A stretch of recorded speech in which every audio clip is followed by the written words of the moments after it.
Hola, una vez más disfrutando el tiempo antes de iniciar en vivo, las anécdotas, las circunstancias que nos acontecen mientras está detrás de cámara, eso nos propicia una gran oportunidad para alegrarnos antes de iniciar, y eso es parte de nuestra condición en vivo, de algunos aspectos que no son controlables o se dan por asentado y al final nos damos cuenta que estamos en otro canal, pero gracias a Dios que todo es recuperable.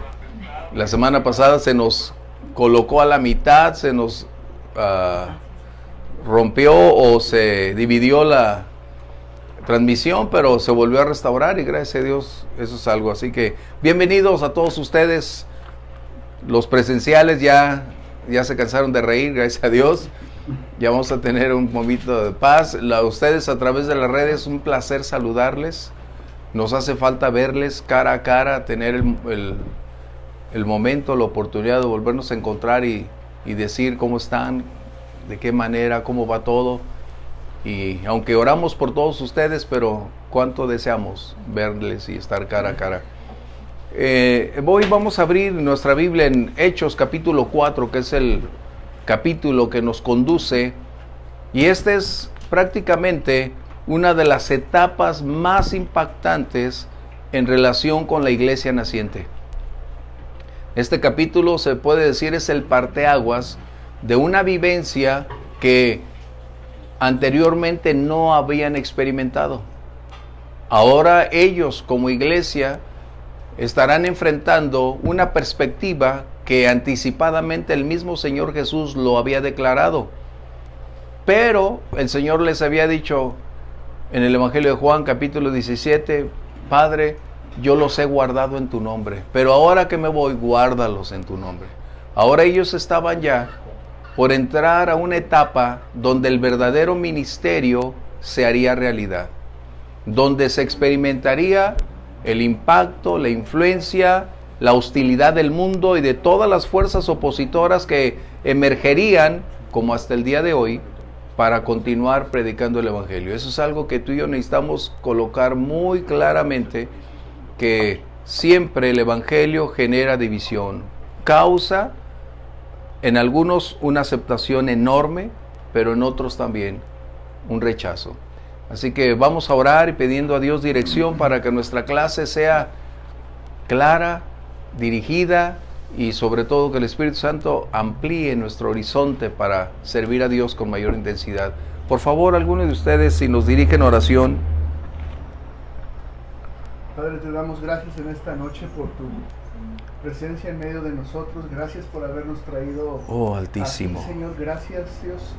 Oramos que tú abras los ojos de nuestro entendimiento. Amén, Señor, lo nuestros necesitamos. corazones, nuestros oídos, para que podamos escuchar tu palabra, poder ser edificados, Dios, y ser preparados para ir al mundo, Señor, y compartir tu palabra, Señor, a ser discípulos. Amén. Te damos gracias, Espíritu Santo, en el nombre de Cristo Jesús. Amén. Amén, amén. El capítulo 4, verso 1, si tienes tu palabra ahí, mientras tú estás también en casa o el lugar donde has elegido para hacerlo, acércate, una hoja, pluma, para que puedas hacer algunas anotaciones, algo interesante que el Espíritu Santo traiga, resaltando. Y también sus preguntas, aportaciones son importantes.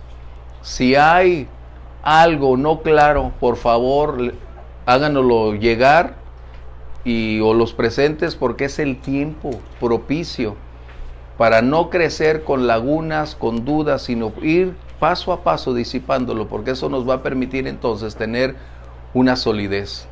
Como Jesús dijo en Mateo 7, ¿a quién compararé? Al hablando de edificar, aquel que oye mi palabra y la coloca, y de esa manera crecer a pesar de los preponderantes de la vida, y de esa manera continuar. Bien, verso 1 dice, Lucas está escribiendo, hablando ellos al pueblo, es decir, Pedro y Juan, vinieron sobre ellos los sacerdotes con el jefe de la guardia del templo y los saduceos, resentidos de que enseñasen al pueblo y anunciaran en Jesús la resurrección entre los muertos. y viene el punto focal que estábamos mencionando. Y les echaron mano y los pusieron en la cárcel hasta el día siguiente porque era ya tarde. Perdón, y el verso 4 es el resultado de lo que había venido aconteciendo en la exposición de la palabra. Pero debemos hacer resaltar algo que es prioritario. No solo para la iglesia naciente o primitiva es este segmento. El Evangelio tiene como característica que es excluyente, que el Evangelio confronta, que el Evangelio tiene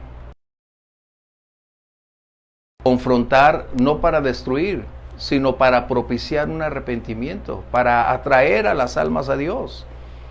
Y aunque tenemos la libertad de elección, en algunos generará una oposición a causa de no estar en el contexto, en su inclinación, en su perspectiva, en su propia teología, o aún considerar que no es verdad lo que el Evangelio establece.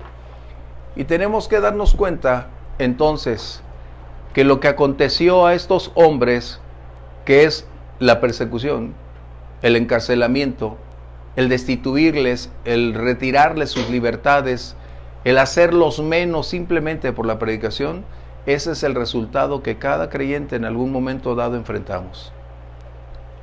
No es simplemente una persecución gubernamental, estatal, es una segregación en ocasiones de nuestros familiares, es un rechazo de nuestros amigos. Y en algunos casos ciertos compañeros de trabajo tienen una abstención de hacer reuniones con nosotros porque para ellos representamos una amenaza, estamos fuera de contexto, no tenemos la claridad, y esto siempre va a generar un conflicto. El Evangelio tiene como característica, además de transformar nuestras vidas, hablando de todo lo grato, todo lo hermoso, tiene otra connotación, que la predicación del Evangelio produce persecución, genera persecución. Y lo hemos visto a lo largo de los siglos. La iglesia misionera ha sufrido enormemente. ¿Por qué? Porque el propósito es ir y llevar el mensaje glorioso del Evangelio. Como Jesús declaró, ir y llevar y hacer discípulos a las naciones. ¿Cuál era el propósito? ¿Que cambiaran de religión? No. ¿Que cambiaran de cuatro paredes? No. ¿Que cambiaran de ritos religiosos? No. El propósito es que tuvieran un encuentro con el Creador de los cielos y la tierra y pudieran saber que Dios sigue extendiendo sus brazos de amor para amar y salvar y perdonar a las personas. Así que esta es una de las características que vamos a tener en la predicación del Evangelio. Y por lo tanto, la resurrección de Jesús, ellos habían estado 40 días con Él. Esto había propiciado un mayor y profundo arraigo como resultado de verlo, lo tocaron, palparon, hablaron, lo escucharon, comieron con Él. Así que para ellos lo que fue tristeza en el Calvario, en la sepultura, cuando viene la resurrección, ahora para ellos hay un incremento de poder, hay un incremento de acción, porque el Espíritu Santo ahora en y a través de ellos estaba propiciando no solo una transformación en su vida, sino una valentía, una capacidad, un don de sabiduría, un don de conocimiento que los estaba trasladando a una esfera que antes no conocían.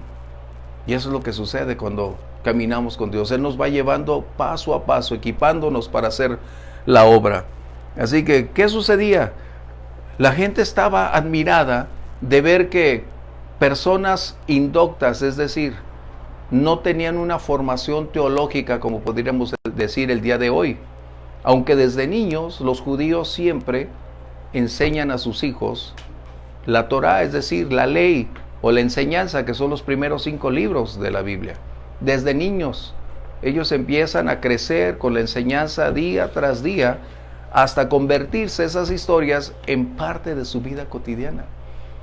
Por lo tanto, Pedro y Juan tenían ya esa condición, pero había solo un conocimiento, y ahora que el Espíritu Santo estaba en ellos, todo lo que ese trasfondo habían adquirido desde niños, ahora se estaba realizando con una intensidad y un enorme poder. De esta manera entonces la oposición, nos vamos a dar cuenta que surge de diferentes formas, de diferentes maneras. No podemos ubicarla únicamente en un contexto religioso. Por lo general a veces el religioso tiene el brazo armado de la ley y ambos se confabulan para que las cosas sean a través de la ley y no a través únicamente de la religiosidad. Pero en este caso nos vamos a dar cuenta lo que dice este verso 1. ¿Quiénes eran los que estaban envueltos en esta condición? Dice los sacerdotes, el jefe de la guardia y los saduceos. Esto entonces nos dice que había una vigilancia extrema en relación con lo que se estaba enseñando, predicando, porque eso se hacía en los atrios del templo. Y eso se estaba convirtiendo ahora en un riesgo, porque iba a acontecer o podía acontecer que así como iba ese crecimiento sucesivo, masivo, llegara un momento en que la gran mayoría se convirtieran, dejaran de ser miembros del templo. Así que había varios factores involucrados, desde celos, desde, voy a decirle esta palabra, resentimientos o resentidos, que es algo que para ellos les desagradaba que enseñaran en ese nombre. Y la palabra sacerdote, no la coloqué aquí, pero ustedes tienen en sus hojas lo que en griego significa, y eso de sacerdote no es una relación jerárquica, aunque sea tomado como tal. Describe la función a la cual habían sido llamados, a ministrar, a servir, a ofrecer sacrificios. Era lo que significaba ser sacerdote.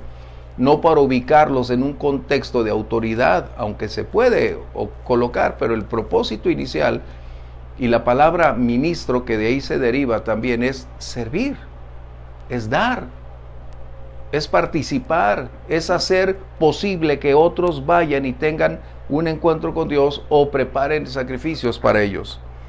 Y la palabra saduceos, esta palabra tiene dos cosas. Este era un partido religioso que les llamaban los justos. Ahorita vamos a ver sus características, pero también se deriva de un grupo que había sido rebelde, contrario, y parte de esa enseñanza del pasado se había convertido en ellos en un grupo especial, temido, con un alto grado de eficacia, con una enorme capacidad de influir en las decisiones sacerdotales como del gobierno. Estos eran unos hombres poderosos, de tal manera entonces que podemos ahora encontrar a un capitán del templo.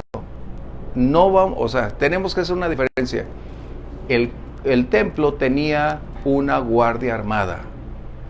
No era la guardia romana, Ellos, en ese contexto, los romanos les habían delegado para tratar sus asuntos religiosos de su cultura como judía, israelita. Ellos decían, ok, esos asuntos ustedes trátenlos, pero en relación con la ley, hablando del derecho romano, entonces nosotros. Así que es increíble que el pueblo tuviera dos tipos de autoridades armadas. La del templo, que ejercía una fuerza, un poder, un temor, porque ellos, lo que hacía Saulo de Tarso en aquel tiempo, tenía una autoridad conferida por los sacerdotes. ¿Para qué? Para ir y hacer que los creyentes fueran traídos a Jerusalén, hacerlos cambiar, martirizar y aún asesinar. ¿Por qué? Porque tenían la facultad. Qué increíble, ¿no? La ilegalidad de la legalidad.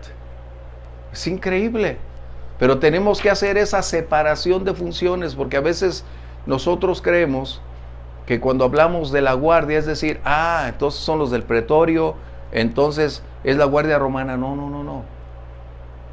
Podríamos decir que la autoridad de este hombre del templo, ese se le llamaba en griego estrategos, como decir estratega, era para él esto, era la fuerza policíaca del templo.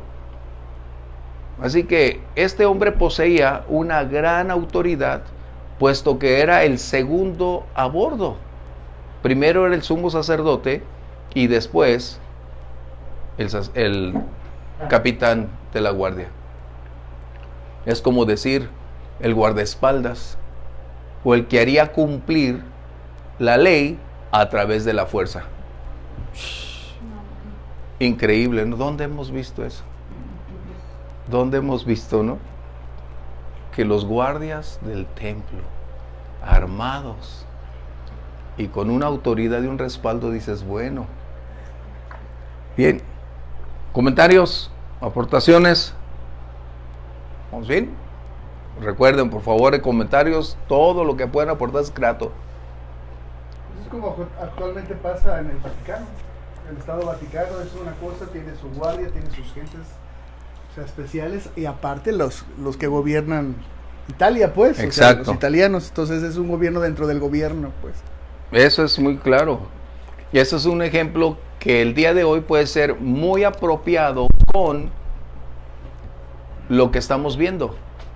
O sea, no es nada nuevo lo que vemos. Tiene un sustento histórico que no debería representar para nosotros ya una condición de esa naturaleza, pero es increíble que un gobierno esté sobre otro gobierno en un breve espacio de terreno, como es ahora sí que el Vaticano, y tiene su propio gobierno, tiene su propia guardia, tiene su propia normatividad, independientemente del estado donde esté. Es como las Naciones Unidas en Nueva York. Esa sede es independiente, tiene sus guardias, tiene su propia política, define todo en relación a lo que es en sí misma, pero fuera de esas calles ya dejó de ser la autoridad, pero dentro de ese contexto es la autoridad. Así que este hombre comandaba una gran fuerza de levitas, es decir, de hombres que habían sido dedicados para servir a Dios, esos son los levitas. Y eran hombres dispuestos a dar su vida. ¿Por qué? Porque el celo de haberles dicho que era por Dios, para Dios, y que su vida era en relación a Dios, y que ellos deberían obedecer ciega y claramente al sacerdote, los colocaba en esa postura. ¡Qué increíble! Cuando la Biblia dice, el primer mandamiento dice, amarás al Señor tu Dios con todas tus fuerzas, sí, pero también con todo tu entendimiento. Es decir, no hay una oposición entre amar a Dios y entender, comprender para servirle de esa misma manera.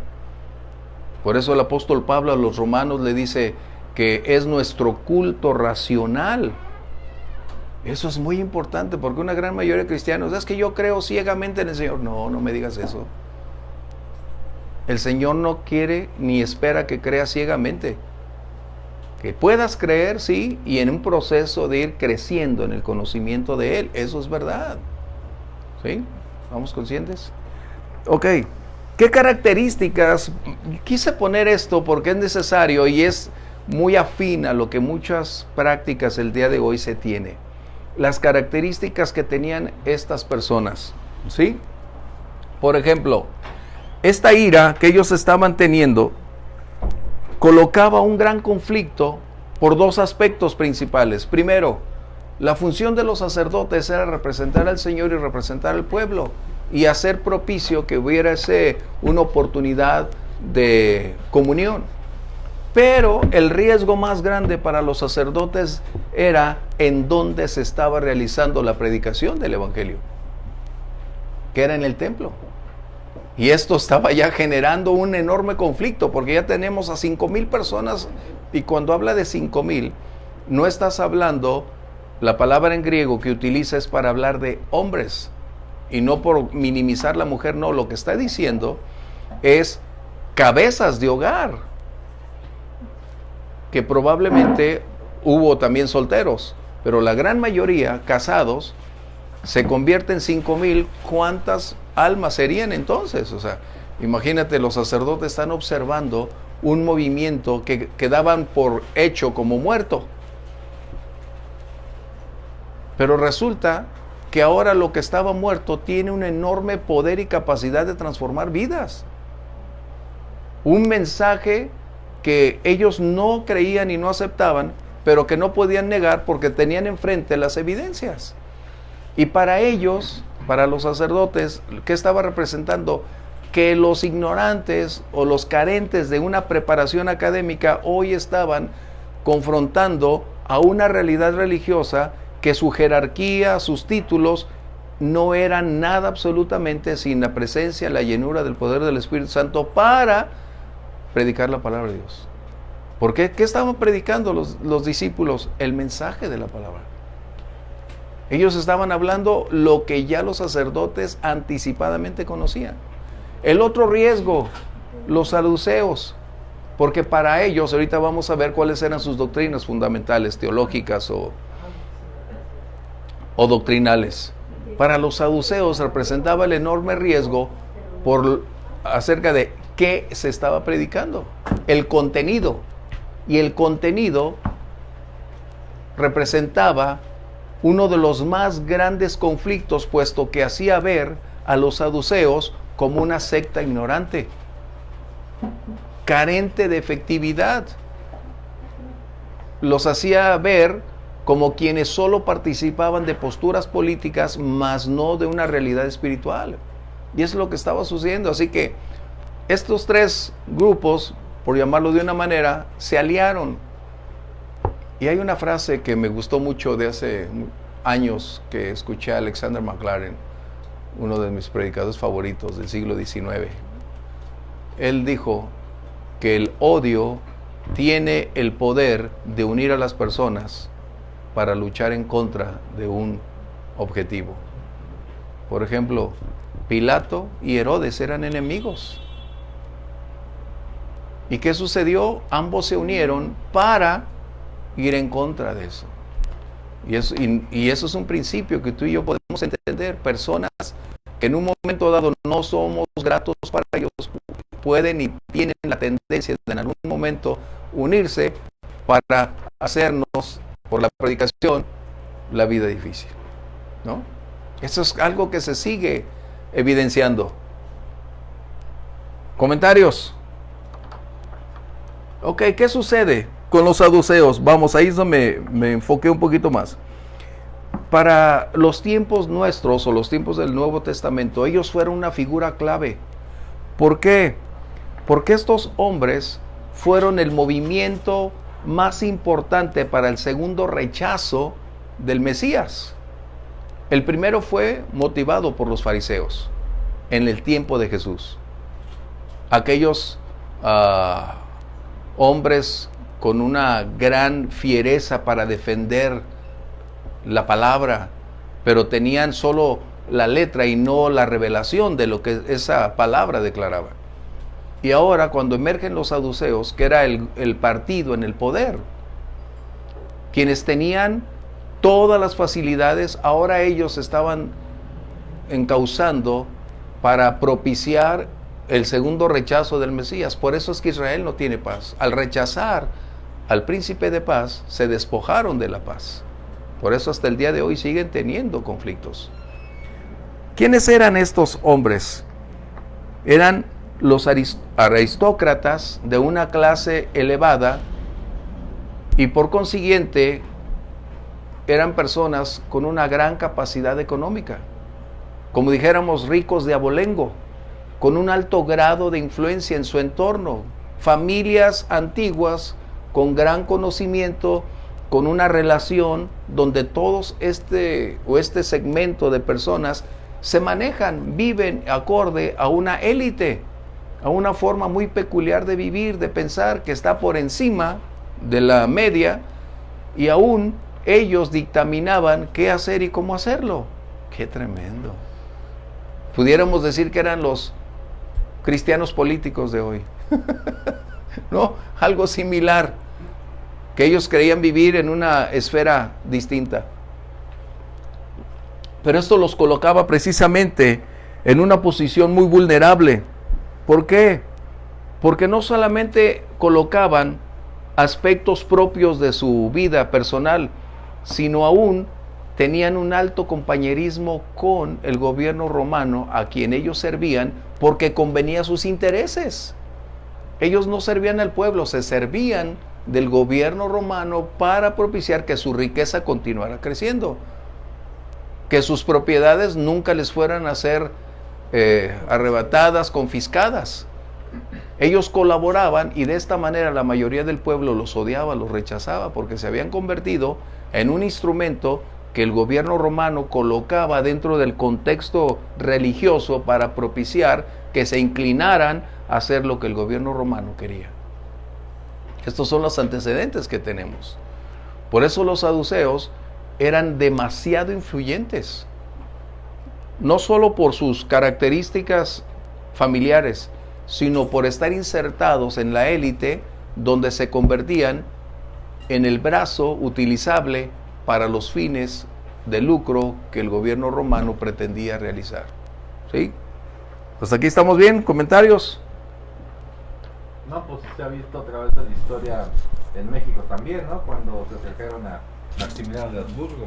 O sea, esa clase era la clase conservadora, malinchista, ¿no? Que sí, soy saduceo, prefiero que se vengan los romanos para proteger mis tierras, para proteger mis propiedades, independientemente, era un partido político, o sea, si lo vemos así es, claramente, ¿no? Nada más que estaba en el templo. Exacto. Caifás era el sumo sacerdote, y ¿sí? Y es saduceo, que es la mayoría. Ahora, por lo general los saduceos siempre tenían un alto grado de comprensión de la política, de su entorno social.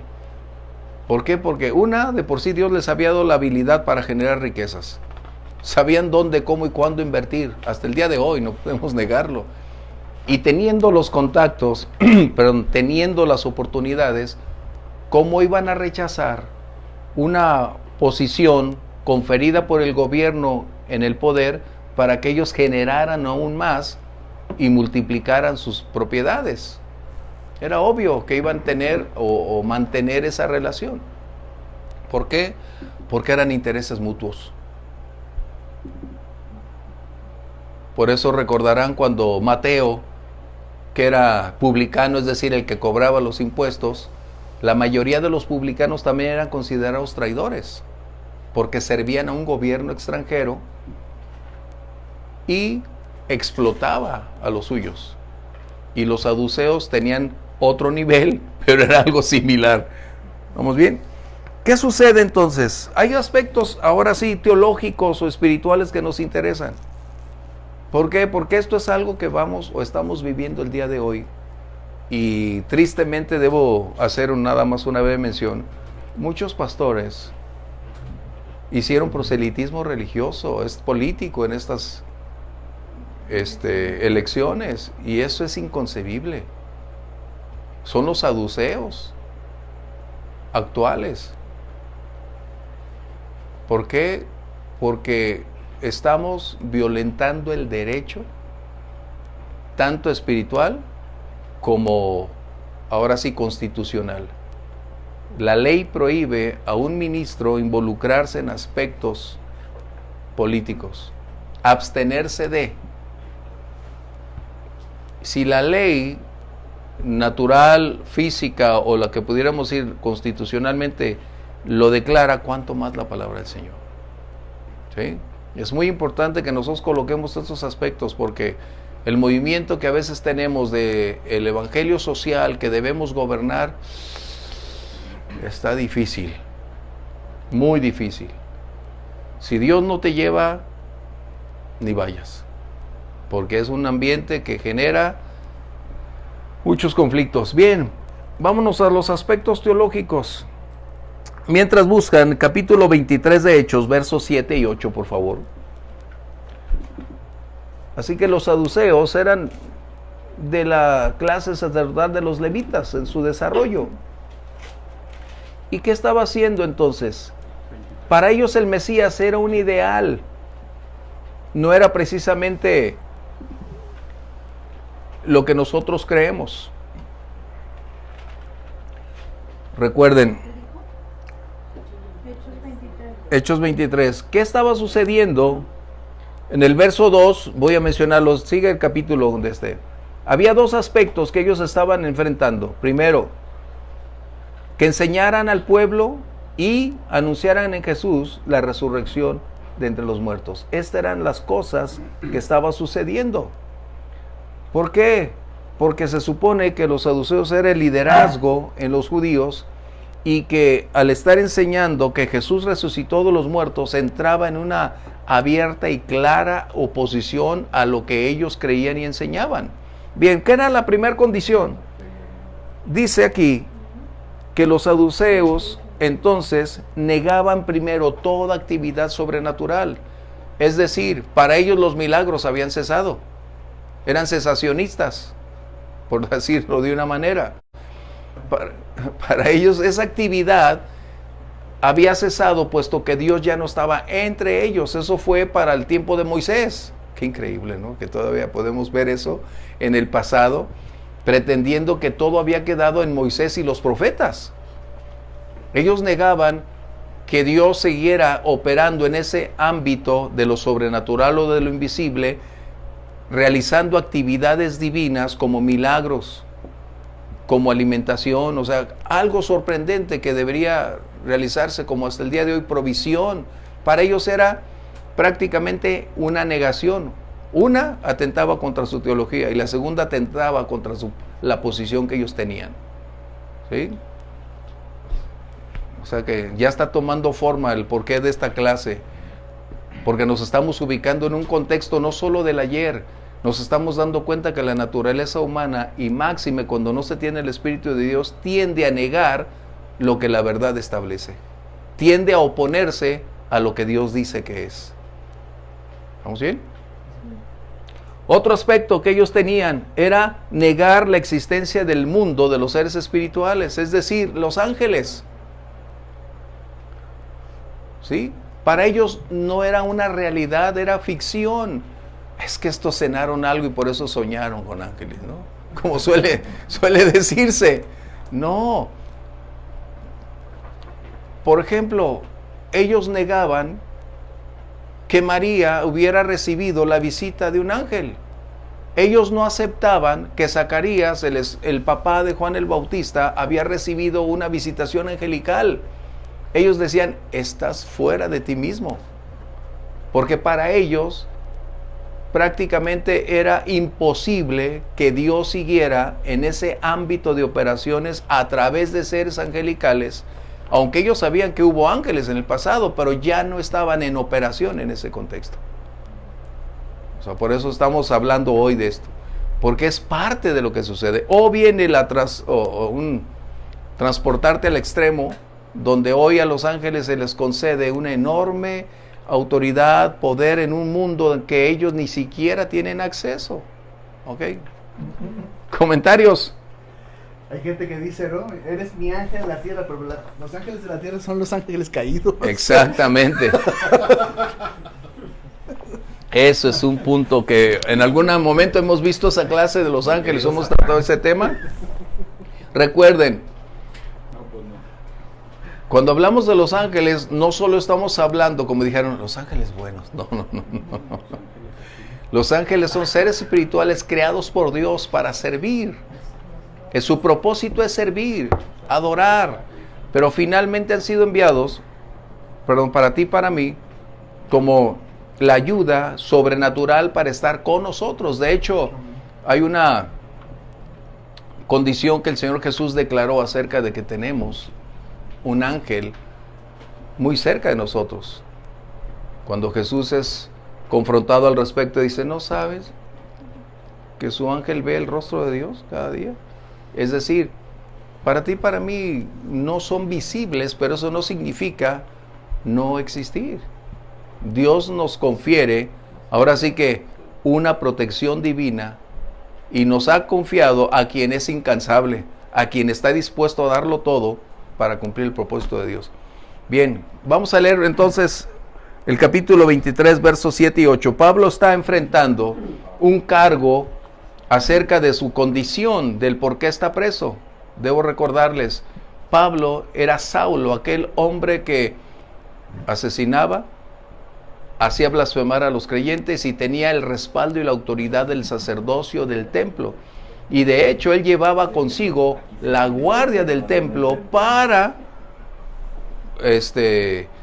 perseguir a los cristianos. Vamos a leer el capítulo 23 de Hechos, por favor. Cuando dijo esto, se produjo disensión entre los fariseos y los saduceos, y la asamblea se dividió, porque los saduceos dicen que no hay resurrección, ni ángel, ni espíritu, pero los fariseos afirman estas cosas. Wow. Lucas nos da un compendio. ¿Cómo me agrada Lucas? Además de ser el doctor, siempre escribe de una manera contundente. Y lo vamos a ver un poquito más adelante. Me agrada como escribe él porque coloca los detalles para no perdernos, para ubicarnos y estar conscientes que Pablo está observando al concilio, al Sanedrín, está viendo quiénes forman parte. Y no solo eso, Pablo conocía perfectamente a la gran mayoría de ellos, conocía sus posturas, conocía sus antecedentes y sabía en lo más profundo cuál era la base de su propia vida doctrinal. Además, el Espíritu Santo en él trayendo el discernimiento para poder saber qué hacer, Pablo dice, bueno, esto es lo que el Señor me dijo a mí. Y pues suelta una bomba en medio de dos partidos o dos facciones distintas con un alto grado de celo, ambas, algunos por aceptar, otros por negar, que esto es lo que tenemos. ¿Sí? ¿Qué sucede entonces? Vamos un poco más al respecto. Los saduceos negaban la resurrección corporal. Para ellos no existía, es más, no existe para ellos. Siguen estando en esa posición. Y eso es algo muy similar a lo que algunos el día de hoy continúan en esa postura. No, no hay resurrección. No hay resurrección. Y eso es un grave conflicto, puesto que no fuimos creados para un término temporal, sino eterno. ¿Sí? ¿Comentarios? Pues es triste que no se crea en la resurrección, pero se crea en la reencarnación. Es otro punto que tenemos, que también, como dice Hebreos 9:27, si alguien lo tiene, Hebreos 9:27, por favor. Y lo que estaba aportando Adrián es que la resurrección es el aspecto central del cristianismo. Hebreos 9:27. Por favor. Okay, yo. Ajá. Y de la manera que está establecido para los hombres que mueran una sola vez y después de esto el juicio. Primero, establecido. Este es un decreto en la soberanía y prerrogativa divina que define lo que sucede para cada persona y dice, está establecido. No hace una opción. Es un dictamen. Es una, si pudiéramos hablar como constituyentes, hablando de la Constitución, diríamos, es el artículo, es la ley que define cómo se debe continuar. Dice, está establecido a quiénes, a los seres humanos, que dice que mueran una sola vez, es decir, no hay posible sucesión, no hay futura opción, es tu vida y es la única hoy y por siempre. ¿Sí? ¿Estamos bien? ¿Comentarios? A esto también se suma, por ejemplo, desgraciadamente muchos cristianos de repente cuando se mueren sus seres queridos dicen, ahora ya tengo un ángel en el cielo. Yo quise mucho a mi mamá, yo quise mucho a mi papá, a mis hermanos, pero no tengo ninguno. Del área de Texas. Es la parte medular porque dice que está establecido que la muerte. ¿Cuántas veces? Una. No hay opciones. Y después hay un momento en que cada persona va a dar cuenta de lo que puso en su mano y qué va a hacer con eso. ¿Sí? ¿Estamos bien? ¿Comentarios al respecto? Por eso, la resurrección es la parte medular de nuestra vida como creyentes. Porque si no hay resurrección de muertos, es decir, de una manera corporal, tangible, vívida, nuestra fe es vana. Por eso podemos ver en el libro de Lucas, cuando, creo que es el capítulo 24, cuando Jesús resucita y coloca tiempo con ellos, con sus discípulos, y le dice a Tomás, mira Tomás, ven y tócame. Es decir, no hubo una resurrección de espíritu. Y Jesús hace esa aclaración ahí. No sé si lo encontramos, que sería muy grato. Lucas 24 es uno de los últimos capítulos, donde es la tercera vez que Jesús aparece con ellos, que Tomás no estaba con los suyos. Ahorita lo encontramos. Bien, mientras lo encontramos, ¿qué estaba aconteciendo? La resurrección no solo contradecía la enseñanza de los saduceos, que se sentían ofendidos porque los no equipados, los pobres, tenían ahora una gran capacidad para compartir un mensaje que les dio esa resurrección, el poder, la valentía para estar al frente y desafiar a las autoridades, manifestando que realmente el Mesías no solo fue una promesa cumplida, no solo había muerto en la cruz del Calvario, el Mesías estaba vivo. ¿Y qué sucedió? ¿Cuál era el entorno de esto? Que en el nombre del Mesías, en el nombre de Jesús, se había levantado un paralítico de más de 40 años de edad, recordarán. Este es el suceso que está detonando. Estamos llegando a este punto. Y por eso los saduceos dicen, no podemos creerlo.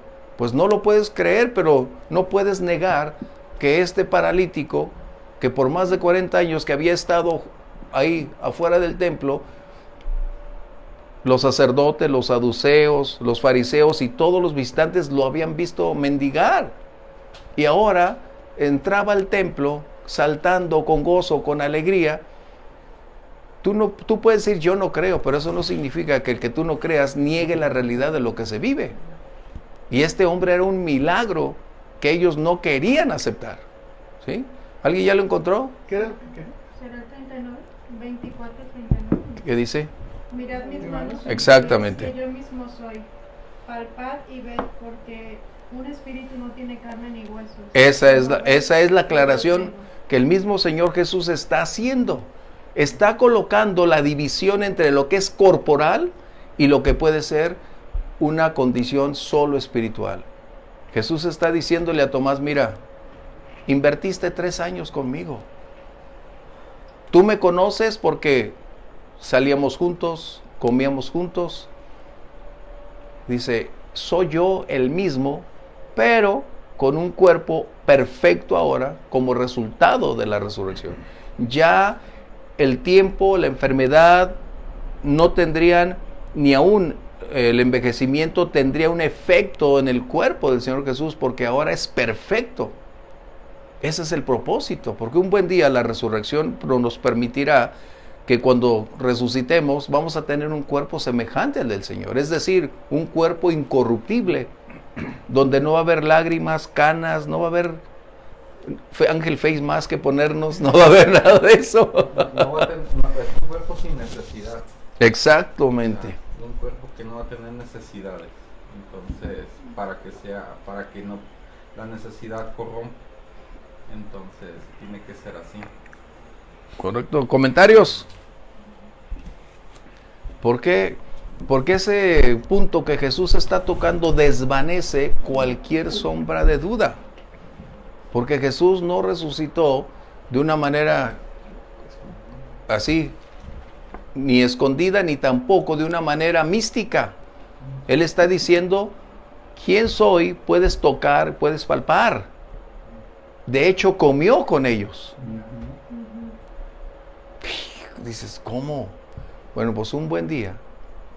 Es como cuando al principio uno decía de niño, esos soldados romanos movieron la piedra para que... No. La piedra fue removida para que pudieran entrar y testificar que no estaba, no para que él saliera. ¿Estamos de acuerdo? Ese era el punto focal. ¿Sí? ¿Comentarios? ¿Aportaciones? Así que la resurrección entonces se había convertido en el tema central para refutar la enseñanza de los saduceos. Y esto generaba celo, generaba contienda, y con la autoridad y poder para manipular las condiciones, era obvio que se iban a aliar con los sacerdotes porque representaba un interés en común. Por eso digo, es muy actual lo que estamos viendo. ¿Sí? En Juan, en el capítulo de Juan es cuando habla de la incredulidad de Tomás. ¿Qué dice? Y le dijeron pues los otros discípulos, al Señor hemos visto. Y él les dijo, si no viene en sus manos la señal de los clavos, y metiere mi dedo en el lugar de los clavos, y metiere mi mano en su costado, no creeré. Y 8 días después estaban otra vez sus discípulos dentro, y con ellos Tomás. Llegó Jesús, estando las puertas cerradas, y se puso en medio de ellos y les dijo, paz a vosotros. Luego dijo a Tomás, pon aquí tu dedo y mira mis manos, y acerca tu mano y métela en mi costado, y no seas incrédulo sino creyente. Entonces Tomás respondió y le dijo, Señor mío y Dios mío. Porque creo es porque te veo, ¿no? ¿No es cierto? No. Ese es el punto, ¿no? Que la fe cree para ver. Y Tomás utilizó una fórmula inversa, ver para creer. Ese fue el reclamo del Señor, porque no había comprendido y haber escuchado por 3 años que Jesús continuamente declaró que era necesario que Él sufriera, que enfrentaría el rechazo, la censura de los dirigentes políticos, religiosos, y que aún sería muerto, pero que se levantaría el tercer día. Incluso les dio la señal de Jonás como una evidencia de que pronto vendría. Y Tomás, es más, andaba de vacaciones, se la perdió, no estaba con los 11 o con los 10. Aunque lo que dice después Tomás está grueso, porque dice, mi Señor y mi Dios. Ahí ya es su confesión. O sea, pasa de no creer a reconocer la autoridad de Jesucristo y reconocer la deidad de Jesucristo. O sea, el cuate progresó en segundos. En un nanosegundo, diríamos, ¿no? En un nanosegundo hubo una... Eso es lo que hace el Señor. Y es a donde vamos. Tanto saduceos como los fariseos, había una condición de celo. ¿Por qué? Porque ellos no podían generar una disposición en las personas para seguir, para accionar. Todo era vía impositivo, todo era vía conflictivo, incluso penalizado. ¿Por qué? Porque también había una guardia que hacía la misión de por la fuerza propiciar ciertos movimientos. Y cuando Jesús emerge en el horizonte y la multitud va tras él, dicen, ¿qué? ¿Cómo? ¿De qué manera? ¿Cómo aparece un simple carpintero y toda la multitud se va tras él? Qué terrible, ¿no? Pues esto, sin lugar a dudas, nos permite ver que los hechos revelan la realidad, pero para muchas personas su postura es más importante que aceptar la realidad, y en vez de aceptar el hecho, prefieren negarlo rotundamente y abstenerse de dar una credibilidad porque va en contra de lo que para ellos representa su estatus, representa la posición que ocupan, y no pueden aceptar que estaban equivocados. El día de hoy muchos están así. Es algo que lo podemos ver.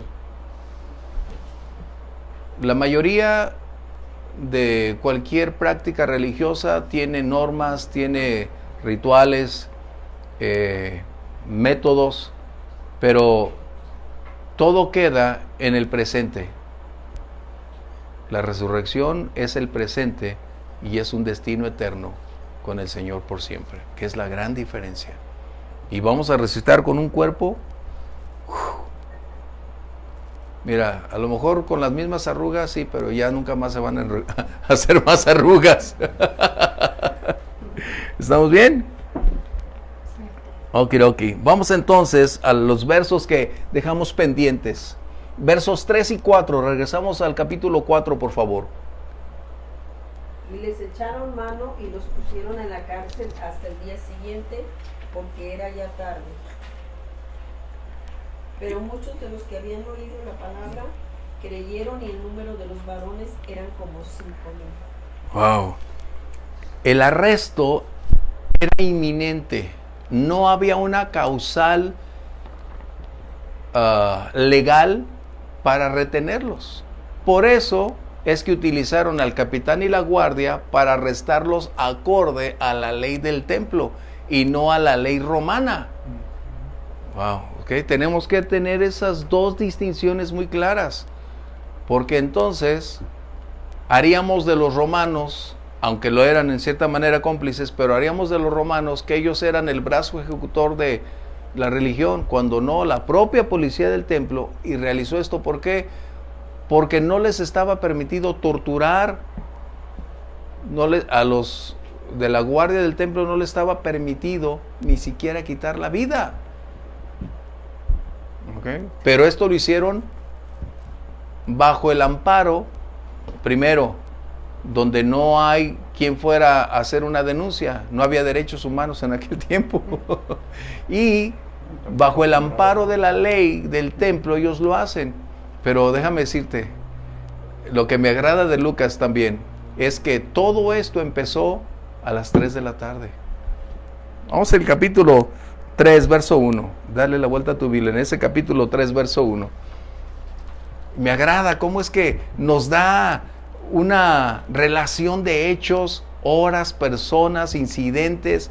O sea, es una descripción enorme. Capítulo 3, verso 1 de Hechos. Un día subían Pedro y Juan al templo a las 3 de la tarde, que es la hora de la oración. Ahí empezó todo, a la 1 de la tarde, a las 3 de la tarde, perdón. ¿Cómo es que la declaración o la historia va en una progresión donde no da lugar, cuando eres un poquito más objetivo en el análisis de los hechos, donde te ubica personas, lugar, circunstancia, y se añade la hora? A las 3 de la tarde iban a la oración, y es ahí donde surge el milagro en que este hombre paralítico es levantado. Y viene entonces la pregunta: ¿y qué sucedió? Pues es que en el transcurso de esas horas, la predicación del evangelio se hizo una vez más con mucha intensidad, porque fue el vehículo, el medio, el milagro de este hombre para que una vez más Pedro, lleno del Espíritu Santo, compartiera el mensaje. Y nos vamos a dar cuenta que él, hablando de Pedro, hay algo que él no tenía: valor, el denuedo que nosotros podemos decir, y eso es porque el Espíritu Santo lo propicia. Este capítulo 4 vamos a encontrar al menos 3 aspectos, que después lo veremos, mínimo 3 aspectos de esa condición que llamamos valor, valentía o denuedo, que no es más que la capacidad procedente del Espíritu Santo para propiciar, declarar la verdad que Dios tiene para el mundo. Sí. Y es que si lo vemos como un ser humano, es Pedro, está predicando la resurrección afuera del templo, rodeado de personas, predicando algo diferente. Así es. Cuando el Caifás es el sumo sacerdote. El sumo sacerdote, sí, está en contra de la resurrección, cuando días antes o meses antes habían detenido a Jesús y lo habían crucificado, y los detienen a ellos, y pues claro que como personas dicen: chin, me va a pasar igual. O sea, qué valor. O sea, sí, porque si estás con la gente, estás frente al sumo sacerdote, estás en el templo, te detienen, y había pasado que al anterior lo habían crucificado, entonces ¿qué sí, a mí qué me va a pasar? ¿A mí qué me va a pasar? Eso es exacto. Eso es real. Eso es lo que iniciábamos. La persecución va a estar ahí. La diferencia es que, como decía Omar, en lo personal, en lo humano, esto puede suceder, pero cuando viene el Espíritu Santo, viene también ese equipamiento para hacer frente ante estas circunstancias. Y la justificación política de los celotes que estaban ya armando una revolución adentro de Jerusalén. Tratando de derrocar a... Que cualquier situación que se saliera de contexto, eras celote y eras contra los romanos. ¿Y cómo iban a ganar? ¿Y qué sucede? Estamos hablando entonces que esto es el principio de lo que la iglesia no solo iba a enfrentar al inicio, es lo que ha venido suscitándose vez tras vez. Y la pregunta, entonces, ¿qué tenemos que hacer? Lo que ellos hicieron. ¿Por qué? Porque cada vez que tú y yo compartimos el Evangelio, el Espíritu Santo nos va a equipar para compartir. Nos va a llevar paso a lo que venga, Él nos va a dar lo necesario. Por ejemplo, en el libro de Hebreos, en el capítulo de las estrellas de la fe, que es el capítulo 11, hay un segmento donde pareciera que los derrotados también tienen esa misma calidad. Porque al principio dice, por la fe cerraron la boca de leones, por la fe... Vamos a ver un poquito, si lo tienes por ahí, por favor. Hebreos 11, es el capítulo de la fe, ¿no? Porque tenemos que colocar con claridad que tener fe no es simplemente vivir sin arrugas, sin conflictos, siempre en victoria, siempre en prosperidad, siempre en salud. O sea, eso es algo que nosotros vamos a creer cuando decimos fe. Porque yo me acuerdo cuando al principio estábamos empezando el cristianismo, una señora siempre me decía, ¿qué? ¿No tienes fe? ¿Por qué te enfermaste? ¿Tú no tienes fe? Y yo, ay. Y al principio eso te confronta. Ay, Señor, ¿te tendré fe? ¿No tendré fe? Y empiezas a luchar con ese contexto, ¿no? Pero es porque hay una mala enseñanza en relación a esto. Pero cuando te das cuenta que la fe no te elimina los conflictos, te equipa, te prepara, te ayuda para salir en medio de los conflictos, ¿sí? Pero vamos a ver este segmento que dice, primero habla de los triunfadores, en el sentido de que lograron respuestas, acciones divinas contundentes para ganar reinos, cerrar la boca de los leones, en fin, superar. ¿Ya lo tienes ahí? Todos ellos vivieron por la fe y murieron sin haber recibido las cosas prometidas. Más bien las reconocieron a lo lejos y confesaron que eran extranjeros y peregrinos en la tierra. No sé si les sigo. Sí, por favor. Al expresarse así claramente dieron a entender que andaban en busca de una patria. Si hubieran estado pensando en aquella patria de donde habían emigrado, habrían tenido oportunidad de regresarse a ella. Antes bien, anhelaban una patria mejor, es decir, la celestial. Por lo tanto, Dios no se avergonzó de ser llamado su Dios y les preparó una ciudad. Así es. No sé si... Y agrega donde está, por favor, dice que fueron aserrados, el otro segmento hablando de la fe. 36. Otros sufrieron la prueba de burlas y azotes e incluso de cadenas y cárceles, fueron apedreados, aserrados por la mitad, asesinados a filo de espada. Anduvieron fugitivos de aquí para allá, cubiertos de pieles de oveja y de cabra, pasando necesidades, afligidos y maltratados. El mundo no merecía gente así. Anduvieron sin rumbo por desiertos y montañas, por cuevas y cavernas. Aunque todos obtuvieron un testimonio favorable mediante la fe, ninguno de ellos vio el cumplimiento de la promesa. Esto sucedió para que ellos no llegaran a la meta, sino nosotros, pues Dios nos había preparado algo mejor. Pareciera como algo fuera de contexto creer que solamente la fe nos va a llevar, como dijera alguno, pura victoria. No, no. Estamos viendo que el Espíritu Santo propició, equipó a esas personas para atravesar los diferentes escenarios donde los estragos iban a ser críticos. Y eso no significa que fueran menos victoriosos que los otros, sino que el propósito de Dios se cumplió en ellos de esa manera.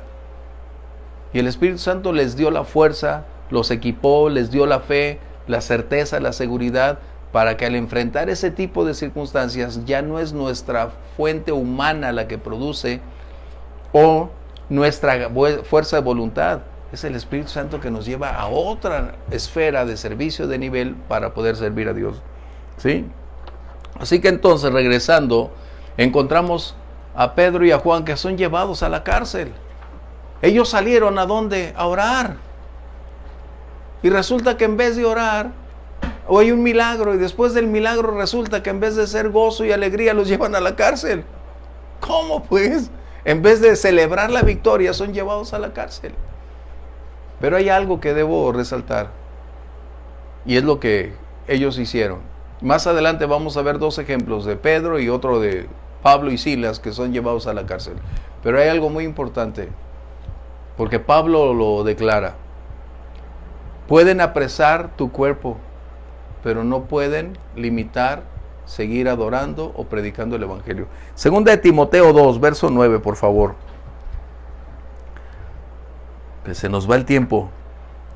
Así que comentarios, aportaciones. Es interesante la urgencia que estos cuates tenían, porque De callarlos. Pues se iban a la tercera hora del día, a las 3. A las 4 comenzaban los sacrificios de la tarde, y después de que terminaban los sacrificios cerraban las puertas y ya nadie podía entrar ni podía salir. Entonces tenían que meterlos rápido porque si no se les iban a ir. O sea, ojalá tuviéramos esa urgencia nosotros de compartir el Evangelio, ¿no?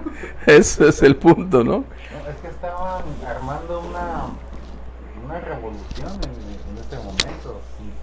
Si imagínate un milagro afuera del templo. Había cambiado la dinámica Y- totalmente. Y diciendo, en el nombre de En el nombre de Jesús. En el nombre de Jesucristo. No, hombre. No, estaba increíble. Vamos a leer 2 de Timoteo 2.9, por favor. Pablo lo describe también de esa manera. En el cual sufro penalidades. Pablo está hablando que está preso, es lo que está diciendo. Y es donde está a punto prácticamente de cruzar la línea, puesto que Nerón estaba a un paso de llevarlo al cadalso. En el cual sufro penalidades, hasta prisiones a modo del malhechor, mas la palabra de Dios no está presa. Ese era el punto. Pueden limitar tu espacio, pueden reducir tus actividades, pero lo que está dentro de ti, eso jamás pueden reducirlo, limitarlo. Es algo que va a continuar fluyendo. Que de hecho vamos a ver que más adelante, que estas personas o los apóstoles, cuando entran a la cárcel, lejos de convertirse en un lugar como tal, se convierte en el escenario donde la predicación se hace realidad. ¿Sí? Bien, para concluir, ¿qué? Sí. De púlpitos a púlpitos. Exactamente. Bueno, yo me acuerdo, no exactamente los nombres no los tengo ahorita en la mente, pero cuando hubo el conflicto en Inglaterra, no sé si fue en el siglo XVII, en que las mujeres no las querían dejar predicar en la iglesia. A ver si me acuerdo ahorita el nombre, de mínimo 2. Pues resulta que no les dijeron a ellas, no nos permiten predicar en la iglesia. Se fueron a las plazas. Y en las plazas tenían más gente que en la iglesia. Regalaban una caja de jabón que eran de madera, la ponían y ese era su púlpito. Y ese era su púlpito, y de ahí, mira, qué tremendo, ¿no? Así que no es el lugar, es lo que hay aquí. ¿Vamos bien? Entonces, vamos a ver que hay 2 cosas que, como resultado de lo que estamos viendo. La primera, que la hostilidad de la autoridad siempre será una realidad en contra de la iglesia. Y lo podemos ver ahora en China, lo podemos ver en Corea del Norte, podemos verlo en algunos países musulmanes, que siempre esta es una realidad. Y la pregunta es, ¿cómo es que siguen predicando ellos? Porque el Espíritu Santo sigue operando, llevando el amor, el mensaje para que las personas conozcan a Dios. ¿Sí? El Señor nos ayude un buen día que nosotros también no tengamos temor para poder compartir el Evangelio. ¿Ok? Y la segunda cosa que está aconteciendo es un crecimiento como nunca anteriormente se vivió. Lucas señala, dice, una multitud como de 5,000, dice el verso 4, ¿no? Y aquí tenemos 2 interrogantes que no despeja la interrogante Lucas, simplemente nos coloca los números. ¿Son 5,000 nuevos agregados o son 5,000 los que ahora, a partir de ese momento, acontece, ¿no? Pero la referencia más obvia es que se agregaron 5,000 personas más. O sea, más los 3,000. Más los 3,000 que había. O sea, Bueno, pero cabezas. sí, o sea, Unos 16,000. o más, ¿no? O sea, por eso digo, Lucas coloca este contexto y podemos decir, la palabra que utiliza es hablando 5,000 hombres, hablando de jefe de cabeza, o sea, esposos o papás, dando a entender que hay una familia detrás que también, sin lugar a dudas, caminaría ahí. Y hay algo muy importante que necesitamos darnos cuenta nosotros, y como hoy lo vemos en la ciencia o en la mercadología, que los números, el crecimiento, los números son muy importantes, pero nosotros no podemos producir esa cantidad de números. Vamos a 1 Corintios 3, versos 6 y 7 para concluir. Este es un problema que tenemos actualmente en la iglesia y desde hace tiempo. Queremos ver un resurgimiento porque nos separamos del Espíritu Santo, que es quien hace posible ese avivamiento, hace posible que las personas nos convirtamos y caminemos con el Señor, y nos hemos vuelto más metodológicos, hemos adquirido mayor relevancia por los sistemas, y al desligarnos de la única fuente que puede cambiar a las personas, estamos en nuestros propios recursos queriendo ganar lo que no podemos ganar, porque no podemos ni cambiarnos a nosotros mismos. Y Pablo escribe, obviamente, reitero, cuando hablamos de Pedro o de Juan o de Pablo, estamos diciendo que es el Espíritu Santo en y a través de ellos que hace posible este mensaje. 1 Corintios 3, versos 6 y 7, por favor.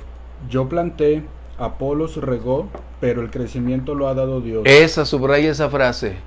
Así que ni el que planta es algo, ni el que riega, sino Dios que da el crecimiento. Ese es el secreto que tenemos que aprender. Queremos ver las iglesias llenas, queremos ver a las personas teniendo una relación con Dios. Lo que tenemos entonces que mirar un poquito atrás es lo que pasó con la iglesia inicial. Orando, buscando a Dios, ser llenos del Espíritu Santo, y entonces Él nos va a equipar y Él preparará los escenarios para que el crecimiento, primero espiritual, que es lo más relevante, y después el numérico. Porque un numérico sin una relación espiritual es un fracaso. Tener asistentes sin vidas transformadas es un enorme conflicto. ¿Es un club? ¿Es un centro de negocios? ¿O un centro de diversiones? ¿O es religión? ¿O es religión? Pero cuando es la vida del Espíritu la que impregna y prepara, se disipan todas esas interrogantes y entonces se convierte en la vida de la iglesia. Y es lo que necesitamos tú y yo. A veces vemos la iglesia sin tantos asistentes, decimos, Señor, y luego no es tanto que hemos hecho mal, nos hace falta seguir orando y seguir viviendo más la llenura del Espíritu Santo para que Él sea quien siga trayendo a las personas. ¿Cómo Dios nos atrajo a Él? Nadie vino y nos llevó, como dijera un pastor, de las greñas, que no, es Dios quien tocó lo profundo, quien nos reveló nuestra condición y nos hizo ver que sus brazos de amor están ahí para darnos esa vida y esa libertad. Y dices, gracias Dios. Ese mundo, o nuestro mundo, tu mundo, donde tu familia, nuestros amigos, ellos necesitan esto.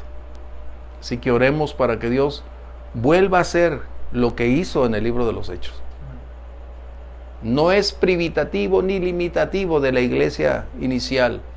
Es el principio, como decíamos en la primera clase, es el principio interminable de lo que Dios quiere hacer. ¿Sí? ¿Comentarios para concluir? Pues creo que uno de los errores más comunes del humano, ¿no? De la humanidad, es que queremos entender a Dios precisamente desde ese punto, pues desde la perspectiva humana, y eso es imposible. Y la otra cosa es que jamás vamos a poder entender solamente de escuchar o solamente de asistir a reuniones o de estar en muchos lugares. O sea, tienes que comenzar esa relación con Dios directa en oración y además el complemento que es su palabra, ¿no? Así es. Y cuando comienzas a entender a Dios es cuando realmente sientes una presencia muy... O sea, que nuestra mente no puede comprender, pues, y que viene a través de ciertas revelaciones y que viene a través de un entendimiento que yo creo que ningún humano desde esa humanidad podría comprender, pues. Estás leyendo la palabra y estás recibiendo, ¿qué se podría decir? Como, o sea, no necesitas como una interpretación, sino que sientes eso que se te está narrando, pues, ¿no? Y eso es lo que te da el entendimiento, y eso es como vas acercándote a tener esa fe en esos hechos que no te tocaron a ti. Sin embargo, puedes sentirlos y puedes entenderlos, pero no desde tu humanidad, pues. Y aún podemos tener acceso a esos hechos porque son abiertos siempre y cuando nosotros sigamos o reunamos las características o los requisitos que están ahí, que tener hambre y tener sed, buscar a Dios y que la iglesia vuelva a orar de esa manera. Y te das cuenta que cuando oraron no estaban diciendo, Señor, que vengan miles. Nunca encuentras eso, porque su meta no era la cantidad, era compartir. Y cuando tú compartes, la obra la hace el Señor. Como decía Pablo, ¿quién es el que sembró? ¿Quién es el que regó? Nadie. El crecimiento es lo que define el resultado. Pues el Señor nos ayude. Vamos orando. ¿Alguien quiere dirigir la oración de despedida? Agradeciendo a Dios por sus bondades. Padre, te agradecemos, Señor, el privilegio, Señor, Padre, de ser Gracias. hijos tuyos, mi Dios. Padre, gracias por tu Espíritu, Señor, que es quien nos ha revelado, Señor, Padre, y queremos Mil cada gracias, día, Señor, poder por comprender permitirnos las riquezas, accesar, la profundidad que hay, a Señor, continuar en tu caminando palabra, oh Padre en la precioso, senda Señor. donde tú Ayúdanos, haces la Señor, obra. Padre, a despojarnos cada día, Señor, oh Padre, de todo aquello que nos impida Condúcenos caminar y por tus correr caminos en esta carrera, Señor, que y haz tu solamente obra, puede Señor. ser con tu Espíritu, mi Dios. Padre, bendecimos tu nombre, Señor, y pedimos, Señor, Gracias. Padre, que a los que estamos aquí, Señor, tú nos equipes Y a quienes cada día, están a Señor, través Padre, de las y redes. como dice el apóstol, nos des ese denuedo, mi Dios, Padre, para poder hablar, Señor, oh Padre, las verdades, Señor, impregnadas, Señor, no solamente en lo escrito, sino siendo llenos de tu Espíritu. Padre, te lo pedimos y te damos las gracias en el nombre de Jesús. Amén, amén. Dios los bendiga, bendiciones.